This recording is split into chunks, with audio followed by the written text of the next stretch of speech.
Hi everyone, this is Donny Lowy from Closeoutexplosion.com. I have a wholesale business in New York. You're welcome to visit my warehouse the next time you are here. Today I'd like to discuss with you how you can buy products at below wholesale prices at garage sales. Now, the ideas I'm going to give you now, I think are pretty good ideas. I think they're definitely worth trying it out. If you're a very large volume seller, it might just be a way to have ancillary products, meaning additional products to your inventory, because I understand, if you're buying in bulk, if you need a large volume of products, you need to work either with a wholesaler or a closeout warehouse. But I think that's, it's a great idea to consider, to get additional products for your business, or if you're just starting out, you might want to consider this route, and then as you build up your business, then you can start buying larger quantities from wholesalers. There is no minimum in my closeout warehouse, so you're welcome to come, whether you've just started out or you've been in business for 20, 30 years. Okay, so let's get on to the topic. If you want to buy products at below wholesale prices at garage sales, what you need to do is you need to go to garage sales with the mindset of a reseller who is serious about his or her business. Now, what do I mean by that? When you go to a garage sale, you have to be very focused on the type of products that you want to find, right? The type of products that you can sell. But in addition, you want to look at the products as a reseller. Now, what do I mean by that?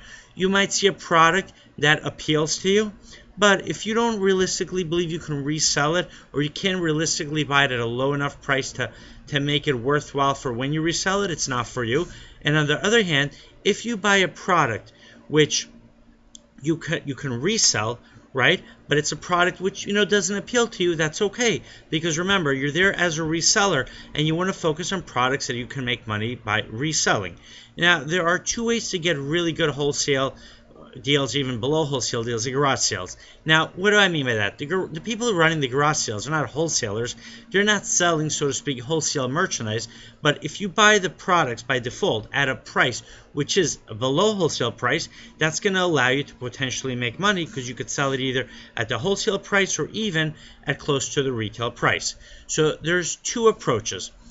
There's actually three approaches. I just thought of the third one out. So the first approach is you want to go to garage sales really early in the morning when they're just setting up. The sellers at that point, they don't know yet whether they're going to have a great sales day or a very slow sales day.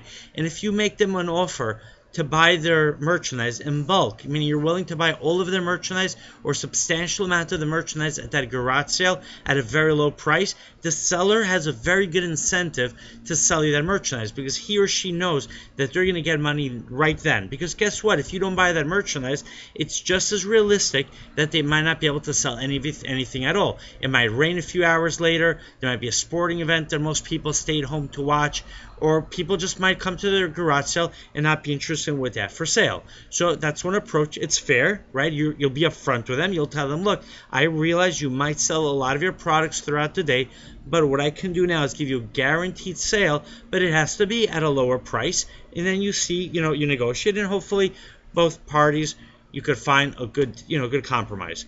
The other approach is you want to go to garage sales at the end of the day, but then you have to be pretty quick, because you're going to have to get to all the garage sales that you can before they pack up all their stuff and take it back into their garages, right? So in that approach, when you go to the garage sale at the end of the day, whatever merchandise is left over, the seller, right, the person who ran the garage sale, they know that they have not been able to sell that merchandise. So they're going to be glad to sell that merchandise to you at a reasonable price.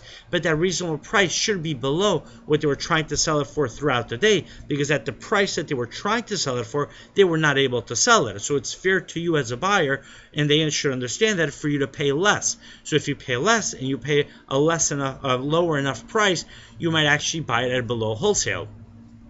And now the third option that I wanted to mention to you is to go to garage sales and, as I mentioned briefly at the beginning, make them an offer to buy everything in bulk, right? As opposed to looking piece by piece and negotiating, one piece at a time, and, seeing what's available and competing with other sellers. You go ahead, look at everything.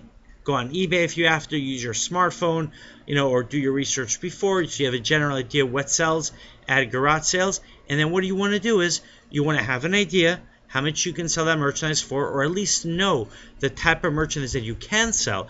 This way, when you get to a garage sale, of course, you're not going to know what they're going to have for sale ahead of time unless they have a very descriptive listing.